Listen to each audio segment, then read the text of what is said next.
So today we're going to be talking about everyday entrepreneurs who are reimagining education in new and different ways outside of traditional learning environments. My name is Meredith Olson, and I lead an organization called the VELA Education Fund.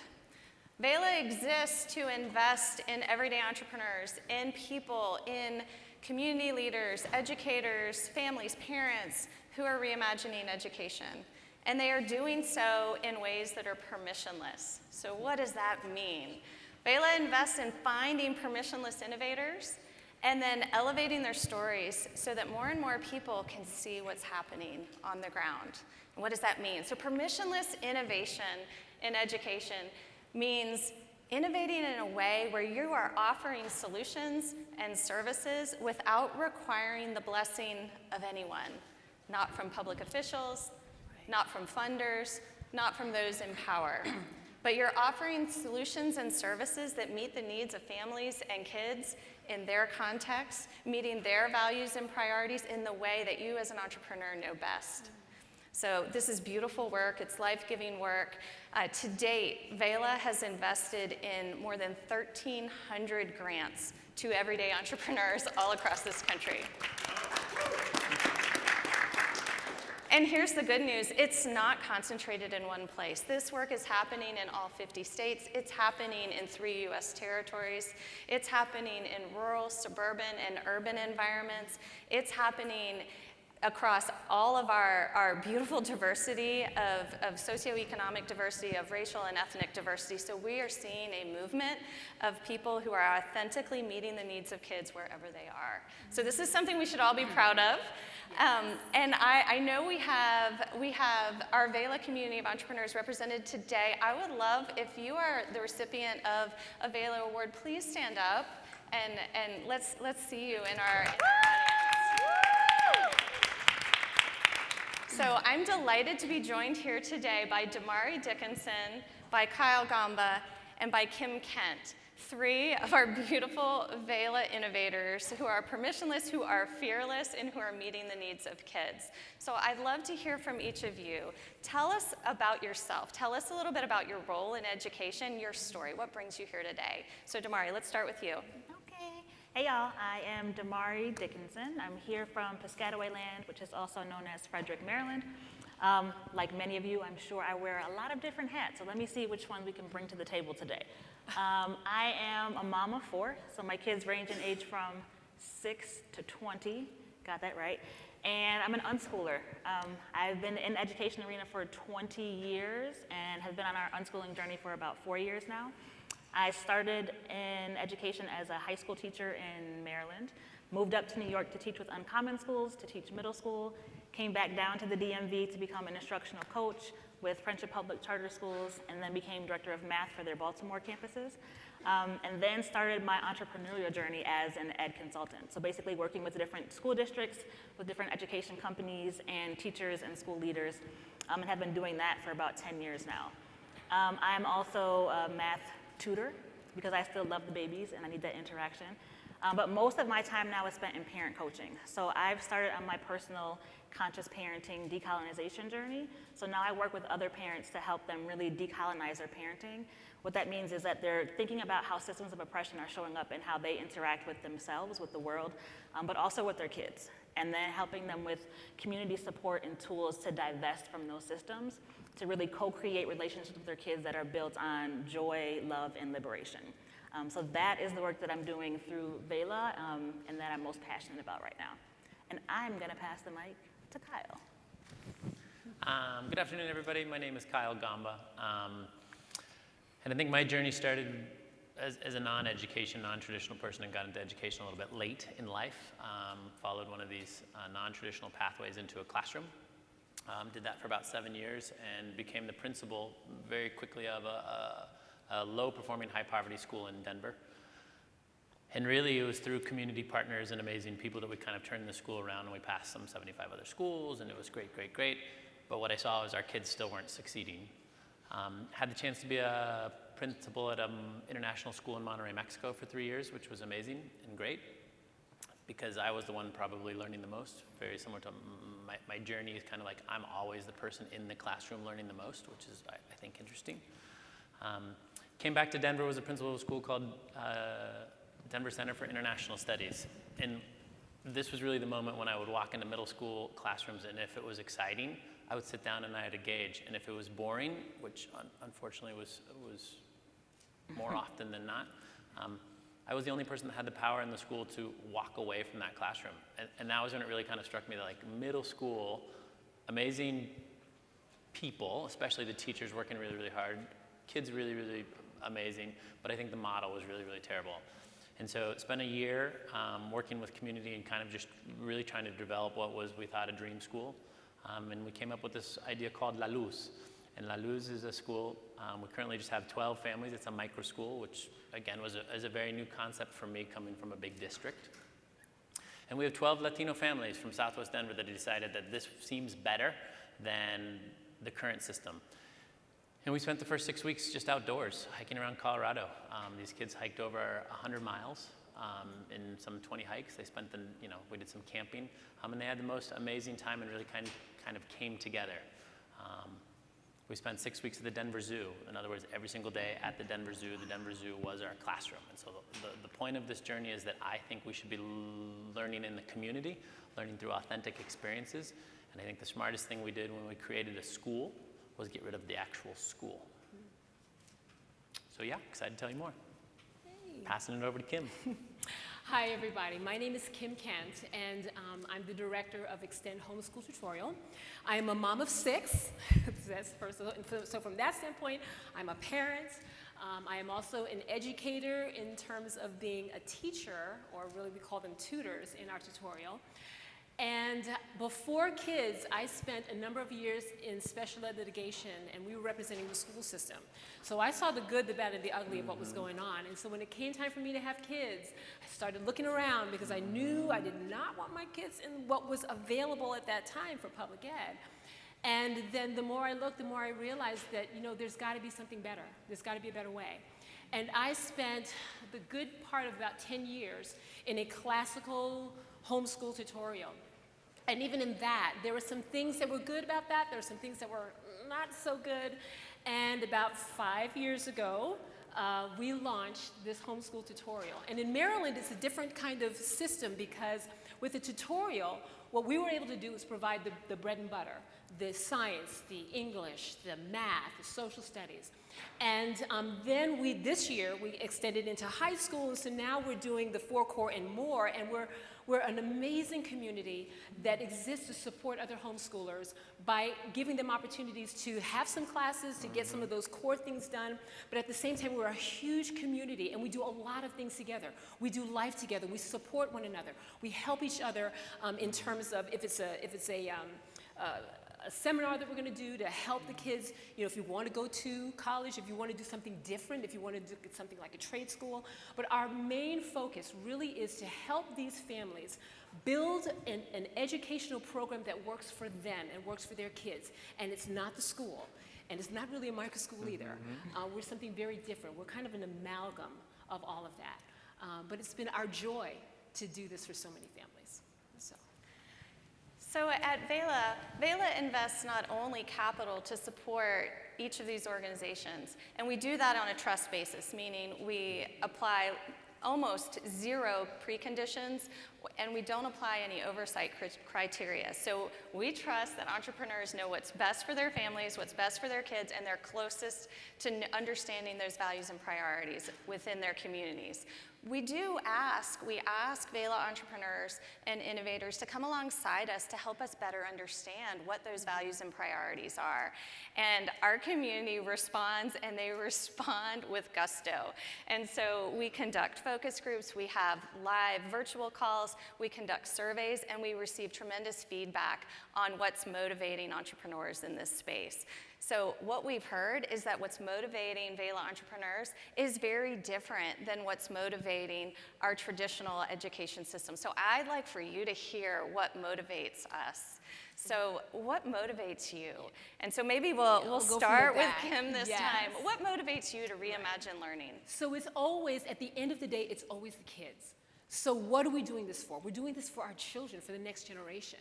And so what motivates us specifically is when we see kids that come in that maybe they don't like math, they don't like their schools, they don't like where they are, and then they come into our community, and we get so many, just countless reports from the parents and from the kids themselves, how now they love learning, and now they're discovering a new side of themselves. And that's what it's all about. I mean, that's ultimately, when it comes down to it, we're here for these kids, we're here for these families, and we're here to do something different and better that really meets those families where they are, meets those kids where they are, so that they can not only survive, but they can thrive, and they can be excellent. So it's all about them. Yeah, it's a great question, and I think just having been in the system as a school leader for over a decade, I just saw that it wasn't working, and so really, really wanted to try something different. A huge piece of this for me was going home at the end of the day and seeing my 3 kids, and I knew that they were kind of getting what they needed, but at the school that I was at, they weren't getting what they were needing, and so really it was kind of an equity issue more than anything. My kids have had loads of opportunities to travel and summer camp and do all these things that a lot of my students at College View Elementary didn't have the opportunity to do. And I just definitely, that was a huge motivator for me in terms of like, how can we make sure we're providing kids with the same opportunities and access? And it was a really big deal. And so when we decided who did we want to work with, we specifically focused, it was great. I was able to go back to the elementary school in which I was the principal. Our first family came from that elementary school, and really just kind of trying to work with that family to do something different. I'm equally motivated by the fact that I just don't think middle school is a great model. I mean, I have yet to have a conversation with someone, anyone, all of us, and we all probably 99% of us share the same experience. Parents are just saying, get through it. The bar is so low for middle school, you guys, like, really, Yeah. I don't think we can do much worse. And the other thing I would just say is I don't think that maybe what we're learning in middle school is critical.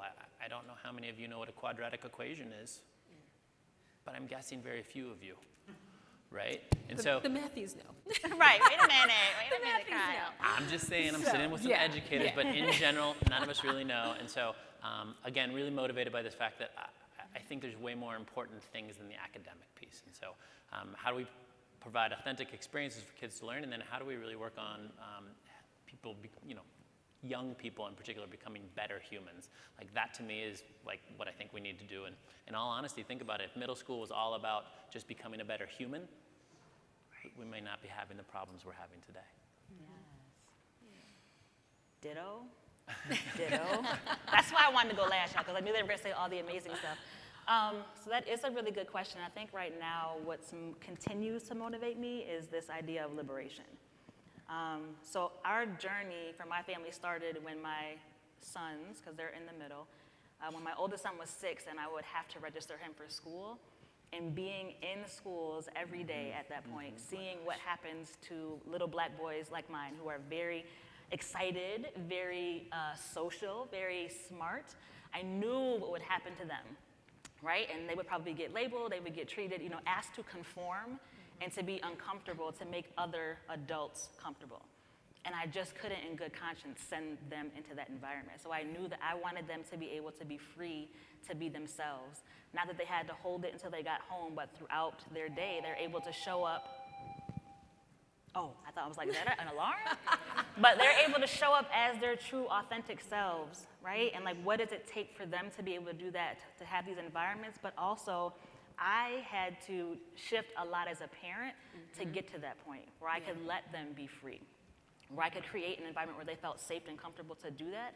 So being able to work with other parents to say like, hey, if this is what you want for your kids, here are some things like with your mindset that need to shift. Here are some tools that you need to learn how to implement to be able to create this environment where they can be free, and in turn, we get to be free as well. So that idea of liberation is kind of what started the journey, but it's what continues to fuel my journey. If I can interject something too that you just both said too, there's something amazing that happens when you can give kids opportunities that they probably don't necessarily, they certainly aren't going to get them in the traditional setting, right? But you've got an opportunity, especially when you go outside of that, to provide them with even more opportunities that they could not have even imagined. And that helps them in terms of their discovery. I have a son My oldest son, who's now 22, would have gotten that label of, you know, he can't really sit still, and so he never went into school. It wasn't going to be in the cards for him. But now I'm looking at him and going, I'm so glad that we did what we did, because he is thriving. He is kicking butt and taking names. I mean, I'm just saying, you know what I'm saying? But that wouldn't have happened had we gone into a traditional setting. So being able to do this and being able to meet these kids where they are and help them discover themselves, my goodness, we have the possibility, really, of creating the next leaders. And I guarantee you, they're not going to come from the traditional setting. They're just not. So, sorry if I offended anybody with that. So this is incredible. So we're seeing people, and we're seeing this in every community, unconstrained, to follow their truth, to develop creative solutions, to liberate children, to find and discover their true selves, so that they can live a life of meaning and purpose on their terms, right? I mean, this is what this is all about. And I have to ask, because we get this question frequently, because you're not subject to oversight from public entities, you're not subject to all of the accountability and assessment requirements that follow. And so some would say, you know what, therefore this work is not rigorous. Therefore these students might not be receiving a quality education. How do you respond to that? How do you define success, and how do you measure it for the families and the children that are in your care? Y'all better answer, because y'all know I'm like this. All right, go ahead. Somebody answer before I do. Go ahead. Y'all, all my answers are going to go back to this idea of decolonizing, right? And I think that the way that the system is designed is for there to be this hierarchy, to say we have to know how to rank people to prove who deserves to get what, and to justify why not giving certain people is okay. So once we remove that idea, we have to think about, so what does success really mean? So for me, with the work that I do with parents, yes, there are times when I have to submit, you know, certain numbers to show what's happening, but it's really about the transformations in their lives. So building these relationships and hearing the stories that come out after our sessions when they're like, oh my gosh, I made it through this week and I didn't beat my child one time, right? Like I no longer feel like I have to control everything. I'm working on win-win solutions with my kid. So hearing these stories and seeing how lives are being transformed, for us is way more important than saying, oh, 35% of students increase their test score. You know, like, okay, that's great, but we are focused on this buzzword, right? Like the whole child, okay, sure. People say that, but they don't really mean that, right? They mean the whole child that we can measure. But we're thinking about like people as humans and how their lives are impacted through this work. So being in relationships so that we can hear these stories. You know, I get DMs every day about things that are happening in the families with the families that I'm working with. They're sharing their stories. They're bringing their family members to the sessions, bringing their friends to the sessions to say, hey, we're trying something new, and here's how it's working for our families. So actually being able to see, to hear them be able to speak to the things that they're doing differently is what success looks like for us. I think it's a great question, and there's some tension for me because I am coming from a public school system where this was, you know, the only bar was how the kids did on the state test. It didn't matter how it felt when you walked in the building. But I would say how I've been measuring success, and if there's any parent in here, you know this, we set out very, very early to kind of say, when kids get in the car with their moms, dads, aunts, uncles, grandma, grandpa, whoever, somebody that loves them that's picking them up, and we all do this. How was your day? Fine. What'd you learn? Nothing. And the goal was to really get beyond fine and nothing. And as silly as it sounds, that was our measurement of success. And what was great is we did some interviews I interviewed all our families halfway through the year, lots of conversations in between there, but this was me measuring to see if this was working or not.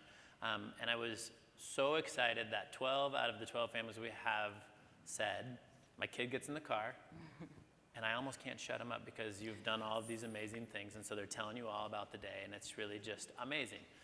And so what I have is I have 12 families that are incredibly happy because their kids are happy, and their kids are happy because their kids are out and they're engaged. And so yes, I have tension because are we making sure that kids are reading and writing and playing with numbers and doing all the things they need to? And the answer is yes.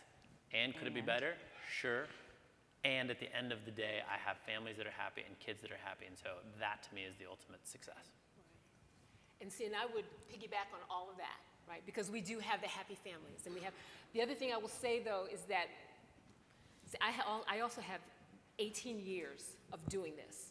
So the proof is in the pudding. Mm-hmm. The proof is in these kids who are going off and going to colleges of their choice. We have kids who are athletes who are going on scholarship to where they want to go. We have kids who are, okay, so when you were talking about the excellence thing, I'm going, yeah, and the kids that are coming out of our classes right now, our second and third graders are outperforming high schoolers in English and grammar and language arts.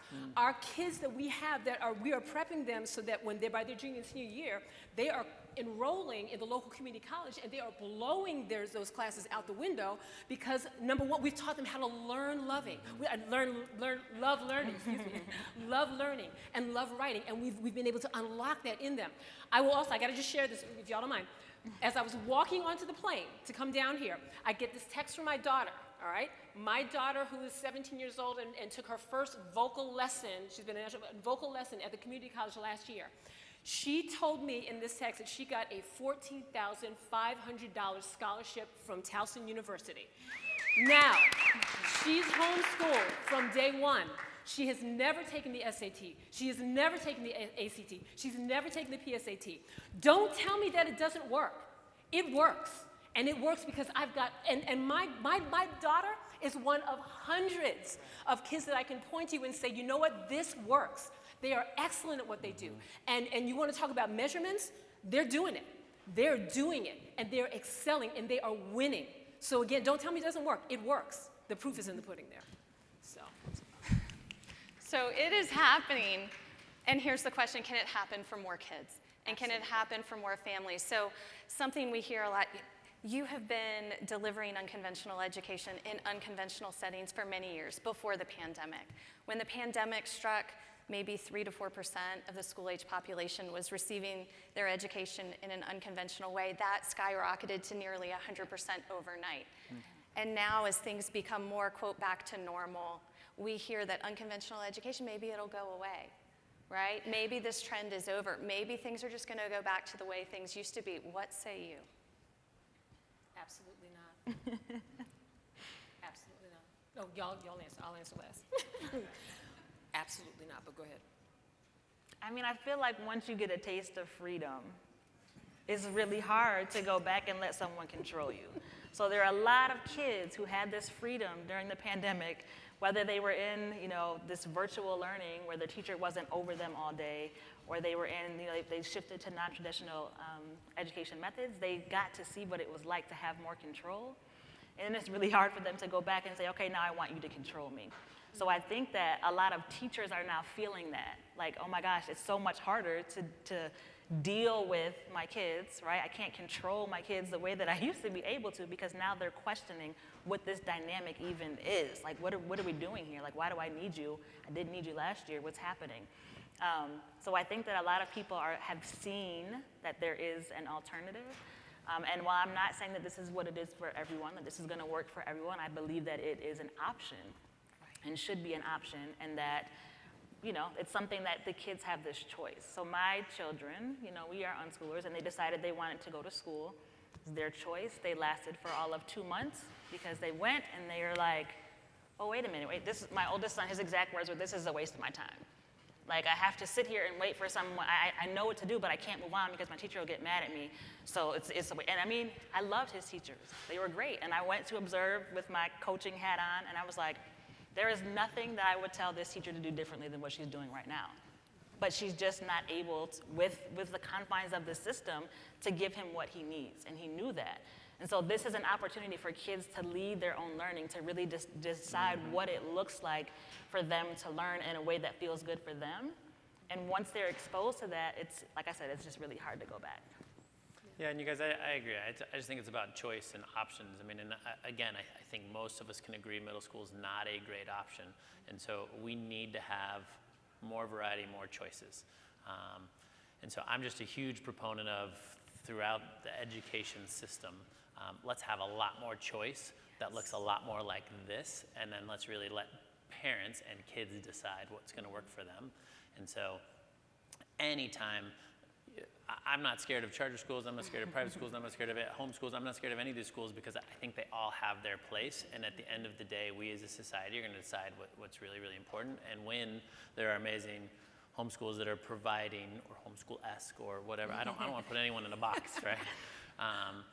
Providing these amazing opportunities, then we're going to decide what we want. But I'm like a huge proponent of pushing on the system that we know doesn't serve kids well, especially kids of color. And so how can we, by modeling, push that system forward? So that's what I'm so excited about. Lead. We. Right. It's not going anywhere, folks. I mean, if anything, what the pandemic really showed, obviously it showed some deficits, I'm going to use that word, in the traditional system. But what it also allowed was some parents now that were forced, really, we became a nation of homeschoolers at that point. But what happened was for some, it opened up their eyes to say, oh, I can do this. And, oh, this isn't what I thought it was. So now maybe, and so we ended up in that process empowering some people. So for us to think that it's going to go away, it's not. If anything, I think it's going to grow even more because the veils are coming off. People are opening up in their eyes and they're saying, wait a second, I can do this. And the opportunities are there. When we provide the opportunities, they'll happen. Yeah. So something that I love about the VELA community is that, each of you is completely independent. You are self-determined, you're autonomous, you're making your own decisions. But we've seen a tremendous amount of collaboration and humility, a desire to learn, a desire to improve, and a desire to learn from others. Talk a little bit about your community. How do you interact with your community? I love my VELA family. Anybody else want to go first? You go first. Okay. I think part of why this community feels so good for me is because it was scary to do this, right? To jump out and say, I have this job that's paying me real well, but it doesn't feel good to me, right? The things that I'm doing are no longer aligned with who I say I am as a person. And I realized I was getting really, really good and getting paid good money to teach other people how to be good at causing harm to kids. And that didn't sit well with me, but I had a family. I'm like, I still need to get paid, right? So it's scary to be able to walk away from something that doesn't feel good for something that's uncertain. But to see other people who are doing it and to be able to connect with them and to see like their success and okay, you guys are doing this is safe, and to have support of an organization who's like, look, we know that this is different. We want it to be different.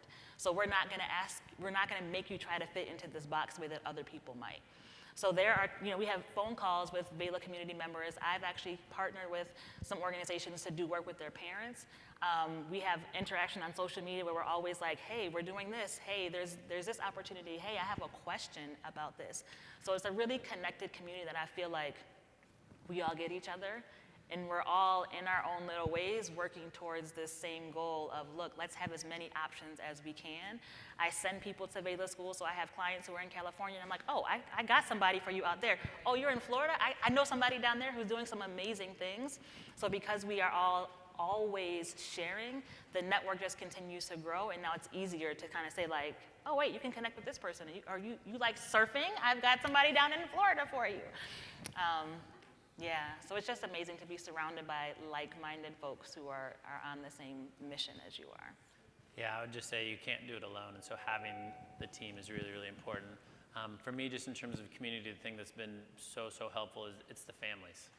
And so again, the families were the ones that said we want to do something like this.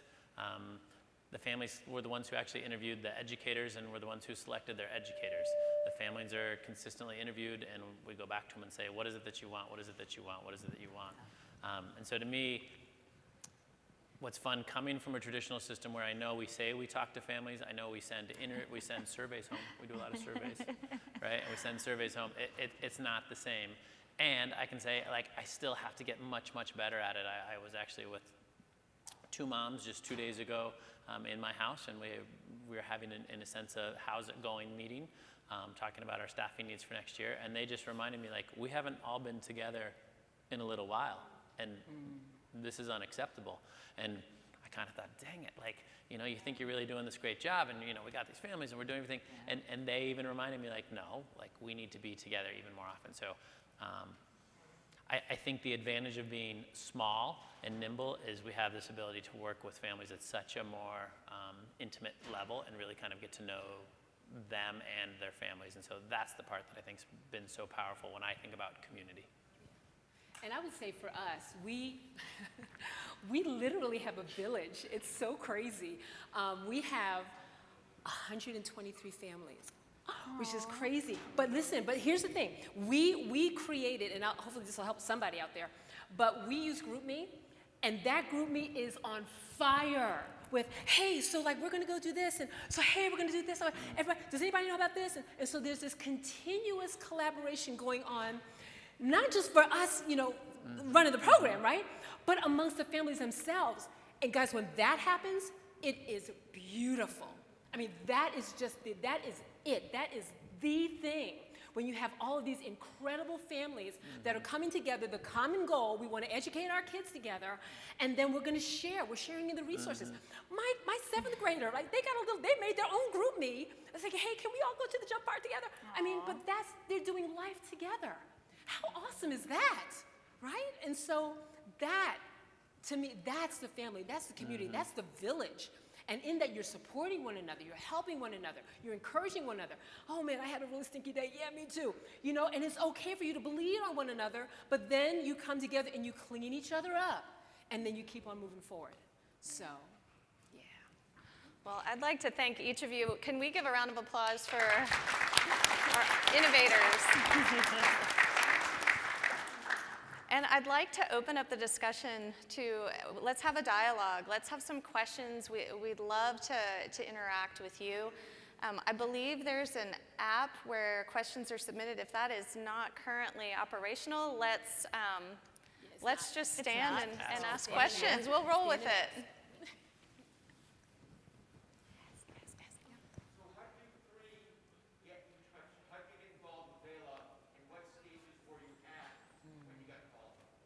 Great question. Okay, so the question was, how did each of the 3 innovators who are with us today learn about VELA, get involved, and get connected? And also, what stage was your program at? Like, was it at an idea stage, or were you already up and running? Oh, yeah. Okay. So I can say for us, we were already up and running. We got an email from HSLDA saying, hey, we have a grant. And this was probably at the start of the pandemic, saying we have this, Meet the Moment grant. And at that time, if y'all can, I'm sure y'all can remember when the pandemic hit, like everything shut down. And so for us, one of the big things that we felt our kids needed and they wanted was this sports program. And we were like, can we maybe apply to do a little, faith and fitness program and just like have our kids come together and they can do PE, and because there was no PE happening because literally everything shut down. But we knew the kids needed to be outside. We knew the kids needed to come together. We knew that they needed an outlet. Yeah. And so that's how we found VELA. And so we were probably in year 3-ish going on, because this is year 5 for us now. Yeah, when we found you guys. And we're so grateful. Yeah. It's a great question, because at the time I had absolutely, so it was just me. I don't recommend that. I recommend the co-founder model as opposed to the founder model. And it was just me, and someone said, you should probably do this because what you need is some money to try and do some piloting. And so with the money that VELA gave us, we were able to do some piloting and then also some events with families that, in a sense, turned into recruitment. And so I would say it was critical. And again, like, I don't know if you heard the number she said, but there's over 1,300? 1,300. There's over 1,300 people just like us that are like, hey, please, can we have some money? And so that was the part that I think I continue to be impressed about in terms of the community. But yeah, I had no job, I'd left the district, and was just trying to do this on my own. And so that money was, super critical to be able to start talking with families and then also doing piloting with kids. So it was great. So I heard about VELA through another organization, 4.0 Schools. I had done a pilot with 4.0 Schools and then ended up with VELA. So one of the things that I will say is that VELA is not an organization that makes you feel like it has to be this big, huge, grand idea that's already been proven in all these situations. It's like, you have a really great idea and you need some support, we believe in you. So I know that when applying for funding, that can be one of the things, like, is my idea good enough? Like, is this big enough?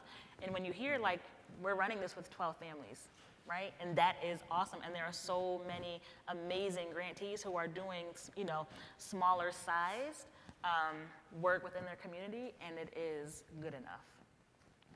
Good question. Yes, question. Yeah, I'm curious about what VELA is doing, maybe what we're all doing to think about this freedom you're talking about, and what happens next? What happens to pave the way so that that freedom isn't curtailed when you get to your start of your career or in college? How can we help prepare those spaces for innovation? Okay, so the question is, what happens next? How do we prepare for the next step in college or career for the people coming out of programs? I don't know that we need to prepare the learners anymore, so how do we prepare the places they're going? Oh, great question. Yes, how do we prepare, how do we prepare the environment for this newfound freedom, right? I think we have. I honestly, I think we already have. When we are empowering these kids to operate in their gifts, to do what they love, right? That door is going to open for them. My son, right, who's the one I was telling you was not going to, he has opportunities right now. He's getting ready to come out of the Art Institute of Virginia Beach. And he has opportunities beyond what I can imagine. And some of them, I will tell you, are self-created opportunities. So one of the beauties that happens when you get outside of that norm is that it fosters that creativity. And now these kids are thinking, I'm going to be an entrepreneur. So guess what? I don't have to prepare you necessarily, because I'm creating the business. I'm creating and I'm building something that now I'm going to be able to, you know, meet a need in my community because of what I've done. So I think sometimes we have to kind of shift our thinking. Do we need to prepare them for anything? No. If anything, I'm saying y'all need to get ready for them, because they're coming and they're going to do great things, and they are doing great things. So, Yeah. I think the challenge for me is this idea of it's not necessarily about the academic piece, but it's what I might say are all the other skills that kids need to have to be successful in the world. And so I really hope we kind of get to a point where institutions of higher learning or whatever it is can see that this kid is coming out, and they may not have, in a sense, the academic skill, but they sure have the grit and the perseverance and this ability to advocate for themselves, because, I mean, these are the skills that we actually really want.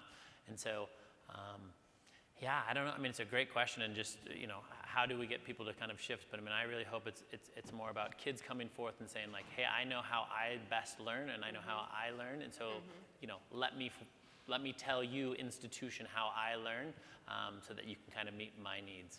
Would be my hope. We'll see. and I think it could be an And I also think that people who are in these positions to make the decisions need to be having these conversations. And so I think sharing these stories, like, oh, I heard about this homeschool kid who got $14,000 scholarships. Maybe we need to look into what's happening with these homeschooled kids, and if there's any barriers to our entrance process that might stop this kid from being accepted to this institution, right? Or people who are in HR who are saying, look, we keep asking for this high school diploma, but then what if kids are homeschooled? Like, what are the actual skills that we want these kids to come in? And might they get these skills other places than in school, right? And so I think when we're in these positions and in these rooms or sitting at tables where we're with people who are making these decisions, having the conversations to push their thinking, to say, well, what else might be true? Like, what else can we look at to really get what we want to get for this position or for this student or for this job or for this funding? And I also want to say, I don't think it's that this is a great student, this is a great kid who's got these skills, and they may not. I think they can, and they are academically excellent. Because I see that. And the reason they're academically excellent is because they've been in an environment that has unlocked that love for them. And now they can totally excel. So to me, it's not an either or an or. It's an and. It's an and. So following up on the requirements for what happens next, right? You've been through this, Kim. You've been through this, Domari. How hard is it to go through that college admissions process or through that HR and hiring process when you have a child who has been schooled in a non-traditional way? It depends. Am I the only one who's got graduates? Okay. So I've graduated 3 so far, homeschooling, just letting you know. So it really depends. A lot of times it does depend on the institution. And so we actually just finished in our community doing this homeschooling through high school seminar that we did for the kids and for the parents. And we showed them, they said, if, for example, you have an athlete and they want to go into the ACC, this is what the ACC is going to require. They're going to require, I got to say that they're going to require ISBN numbers, they're going to require course descriptions, they're going to require all of that. And so we help them to prepare. And we tell them starting, if you know you've got a kid that's an athlete, start in 9th grade.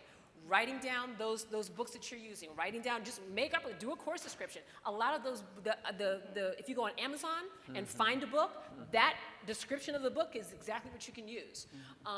And then there's some, again, it depends on where they want to go.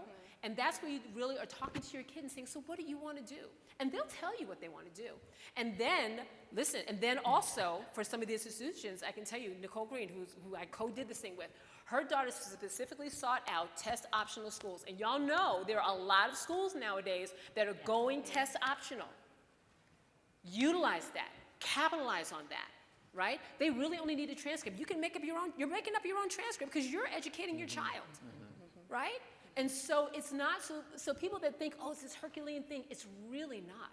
It's really not. What we try to do, I know as a village and as a community, is that we try to take all that mystery away and help the parents to be able to do this in such a way that they're going to be able to help their kids, partner with their kids to achieve the dreams that their kids have. Yes, I think that partnership is what's so important because so a lot of times as kids are going through school, once they graduate, it's like, okay, now what do you want to do and what are these ideas? But in our situations, it's like they are learning about this as they go along. So if I realize that my son is really into animals and we are partnering with, vets in our area who, if he continues on this path, like that's a job opportunity. So it's not like, oh, I get all these skills and then maybe I'll use it this way, but it's like I'm living my life and I'm pursuing what I'm interested in and I'm building these relationships and connections with these people. So there are so many stories in our homeschooling communities about kids who they were gamers and they created this game and then someone found them and now they paid them $25,000 for this app and then they hired them because they're living in these spaces where they're working with their interests. And so by that, they're meeting the people who have these opportunities or know of opportunities for them to continue these skills and actually get paid for it. This is beautiful. I mean, everything we're talking about is helping people find their talents and interests so that they can match them to opportunities. Yeah. So leaning into what they love the most and becoming excellent at it. I'd like to ask, are there any other questions? Yes.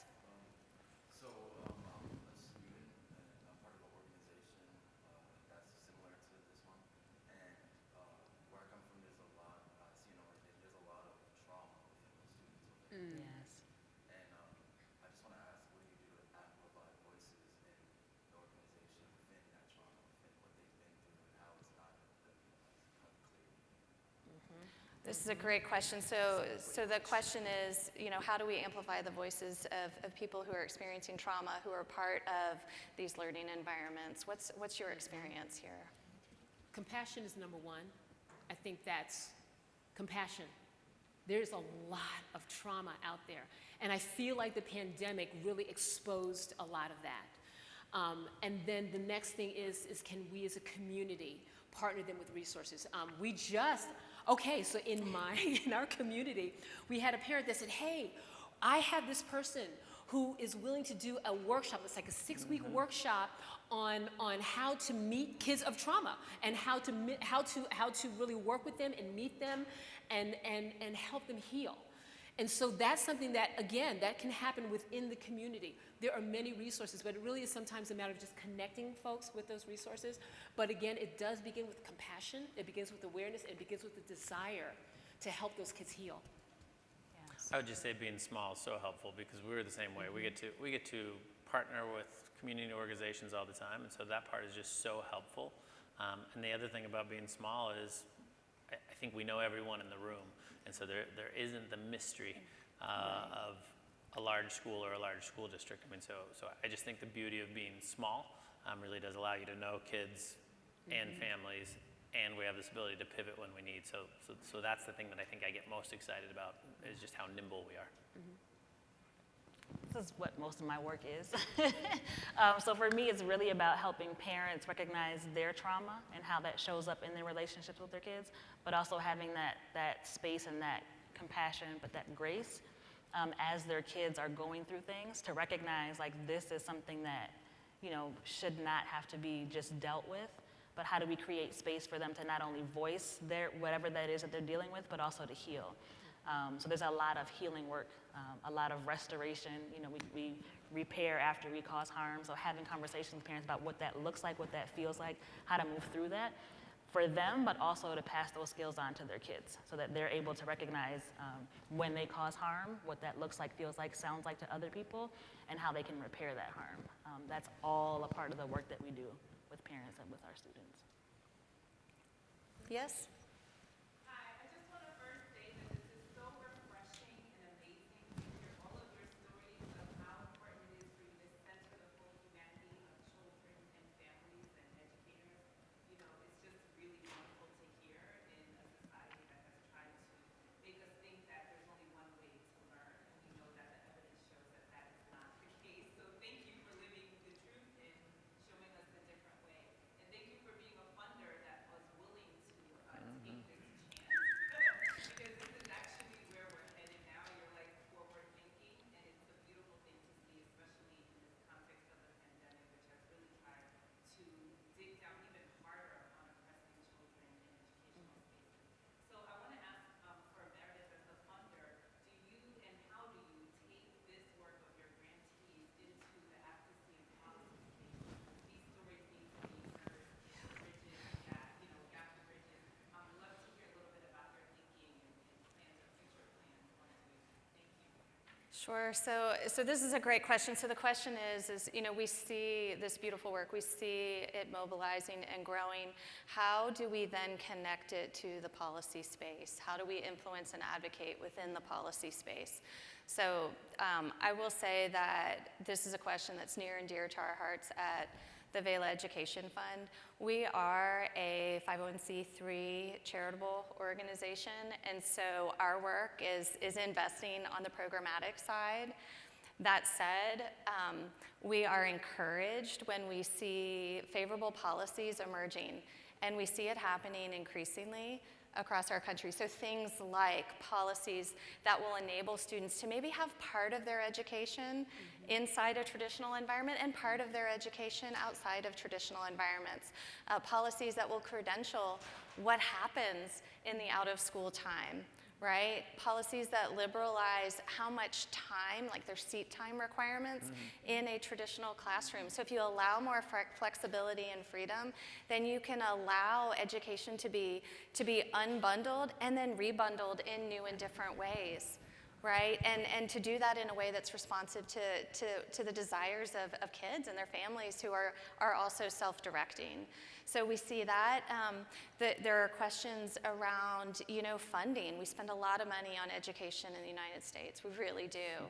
So is there potential for that funding to be liberalized, for it to be modernized, to be more reflective of the way that we live today, such that if you are unbundling and rebundling education, that there's sufficient funds available to support all of these different opportunities. So we see this as ripe for possibility. We call on and hope that our policymakers will be more open-minded and more creative, just as we've seen our innovators being so open-minded, creative, and fearless. But I will say this.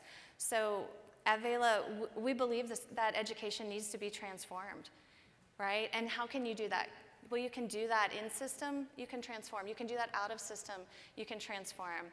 But when you look at systems in general, it is very rare that they will transform themselves without the emergence of alternatives that shine a light and show the way.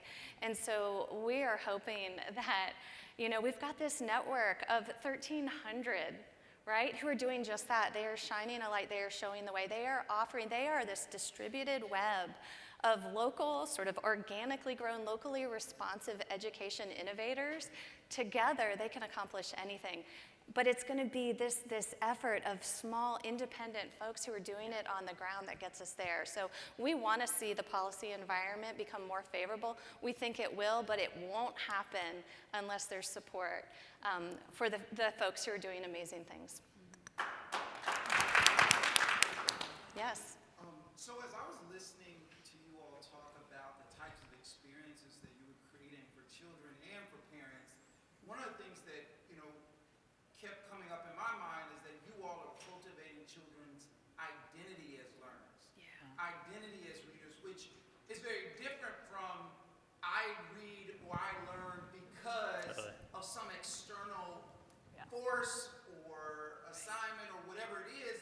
And so, I know the work that I do with Barbershop Books, we're intentionally thinking about how do we cultivate the reading identity of children, but I would love to hear a little bit about if or how identity, and not identity in just, I'm a certain ethnicity or something like that, but identity as a learner, how has that shaped the content and the kind of instructional strategies that you all have used? So I'm an unschooling mom, right? Which means we don't have a set curriculum. So all of the learning that takes place is shaped by my learners, is shaped by my kids. So that their identity is continuing to develop, and they get to learn based on what is showing up for them and their interest in that moment.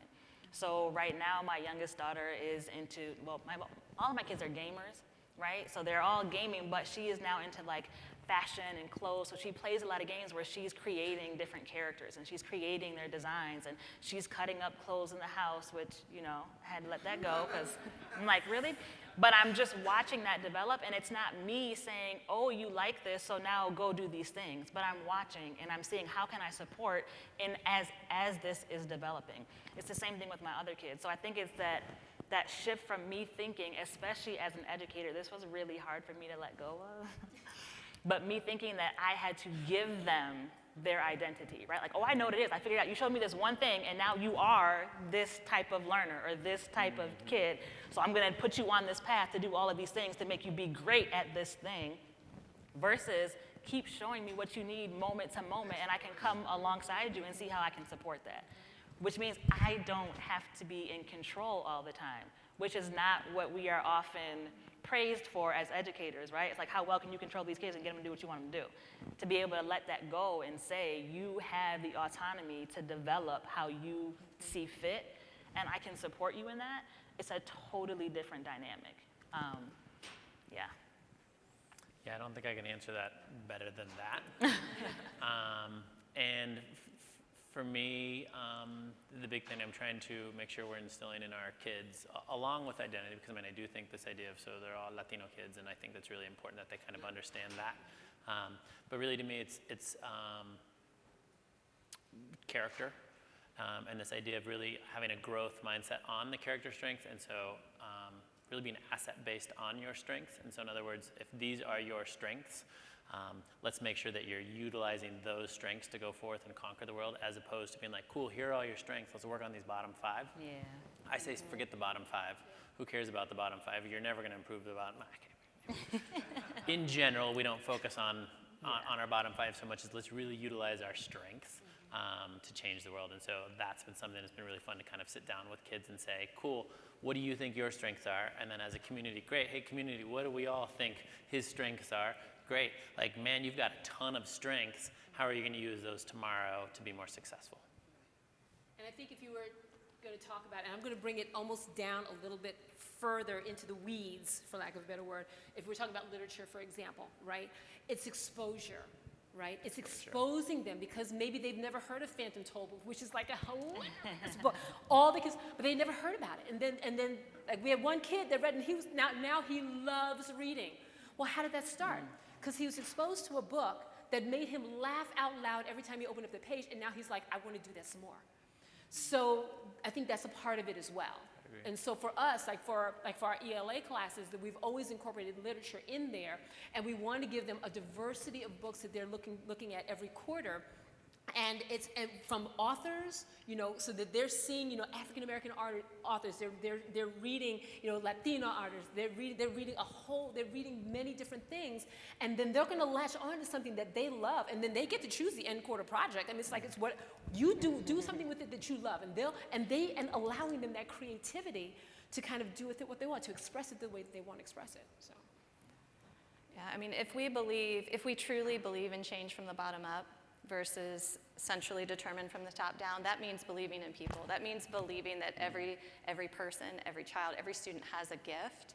And we've got to come alongside and empower them to find their gift and pursue it on their terms versus solving for the student and telling them what they need to be. Right. And that's a big shift. That's a mind shift. It's a mind shift as it relates to education. It's a mind shift as it relates to philanthropy. And so we've got to accept that people are truly talented, and we're here to enable them. I think you just said something that was awesome. Telling them and letting them know that they're truly talented. I think what happens is that sometimes we're not, your words are powerful. And when you tell a kid that they're an awesome reader and that they're amazing, that they're excellent, they'll start to believe it and then they'll start to act that out. So I think you're speaking that into them and then you're letting them kind of just, oh, I really am pretty amazing, And I think a lot of that comes out of what we tell the kids. So. I agree. Yes. I'd love to know what VELA and you all's organizations are doing in terms of helping in VELA funding programs that speak more towards the betterment of teachers. I mean, if the pandemic has shown anything, is that teachers are quitting. They're quitting because they're like, this sucks, I can't do this anymore. And so my heart really goes out to teachers in the sense that, come to conferences, come to all these PDs, and it's like, do it for the kids, but it's not, I'm falling apart. I'm like, I can't do nothing for the kids. So That's why I say now I'm about to get put out. what is your thoughts on that? What is VELA doing in terms of funding programs that help teachers? Great question. So the question is, what is VELA doing to support teachers through this effort? How does our support help teachers, and how are you engaged in helping teachers?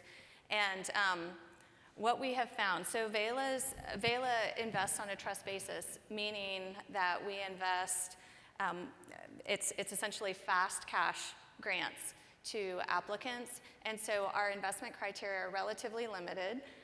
We essentially need to know what applicants would like to do with the funding, how are they going to reimagine learning in non-traditional ways so that it's consistent with the charitable purpose. However, beyond that, it's wide open. It's almost entirely unrestricted. And so what we've seen, we do ask some questions when applicants complete their form. We ask them, how do you identify yourself as an entrepreneur, as an educator, as a family, as a community member? And about 30% of VELA grantees actually identify first primarily as teachers. So we support a lot of folks who, at their core, they see themselves as educators. Now, what they do with the funding is it follows what their goals are, right? And so we give just a lot of latitude and a lot of freedom to accomplish those goals. Oh, 1 minute, so I can't get kicked out. So Okay. I personally, because I have been in this education space and I've trained a lot of teachers, so I still am friends with them, and I'm sharing my story and being honest and saying, if you know that what you are doing every single day is not bringing you joy and it's harming kids, it's not helping kids, you don't have to do that. So I am pointing a lot of people to other opportunities to say, hey, that thing that you really want to do, but someone is stopping you from doing it, there's a way to do this thing, and there are funding opportunities that will allow you to wake up and enjoy what you're doing and not feeling like you're wasting your time or that you can't be well because you have to make sure that you're doing these things that you're not even sure are really helping the kids in the long run. So I'm like, Right. See, and I'm with her.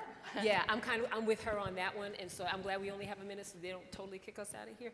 Right. But and so my heart goes out to you. My heart really does. And the reason it does is because, I'm gonna say this and I can't clean it up, because the system is broken.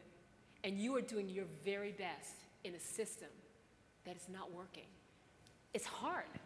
It's hard. So what do you do with that? come on over here and help us build this other. Yeah. Build this from the ground up. Okay, so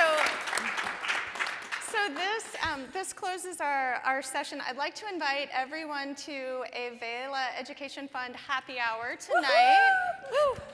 It's from 5 until 7. There's a flyer at your seat. If you didn't receive a flyer, there will be some at the back. It's at a place called Upstairs on Caroline. I'd like for our VELA team members to all wave.